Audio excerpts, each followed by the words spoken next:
Ialay ang halimuyak ng iyong buhay. Be blessed tuwing Webes. Ako po si Father Fiel Pareha ng Santo Rosario Parish, Magalang, Pampanga. Tara po at magkapit pandasal na tayo.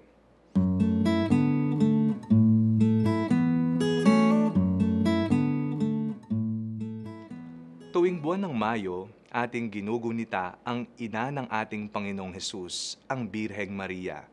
Tayo ay nag-aalay ng bulaklak araw-araw sabay ng ating dasal sa Santo Rosario. Sa ating bansa, ang buwan ng Mayo ay buwan na kung saan hitik ang ani ng bawat lalawigan. Ito man ay sa mga pananim at maging sa pamumukadkad ng mga makukulay at mababangong bulaklak.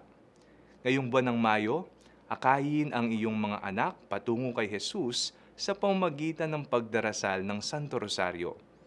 Nakakalungkot mang isipin na sa loob ng mga tahanan, ang pagdarasal ng banal na rosaryo ay paunti-unti nang nawawala.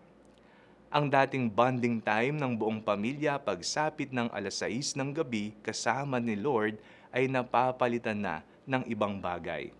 O di kaya'y nakikita nila ang pagdarasal bilang isang boring na gawain o pangmatanda na obligasyon.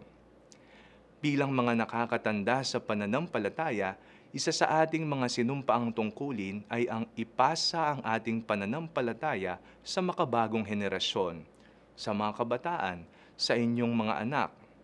Marahil maaari nating itanong sa ating sarili, bakit hindi nagiging epektibo ang ating pangangaral at pagpapasa ng ating pananampalataya? Saan tayo nagkukulang?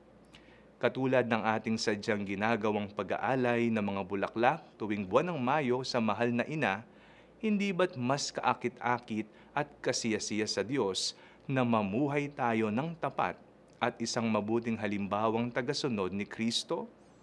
Ang halimuyak ng ating buhay ang siyang aakit sa iba.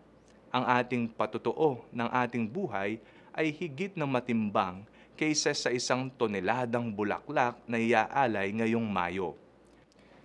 Sabayan mo ang iyong pagdarasal, pag-aalay ng bulaklak ngayong buwan ng Mayo ng iyong pag-aalay ng halimuyak ng iyong buhay. Manalangin tayo. Panginoong mapagmahal, malakipan nawa namin ng mabubuting gawa ang aming pag-aalay ng bulaklak sa iyo ngayong buwan ng Mayo. Nawa ang halimbawa ng mahal na ina ang aming maging gabay patungo sa iyong anak na si Jesus. Amen.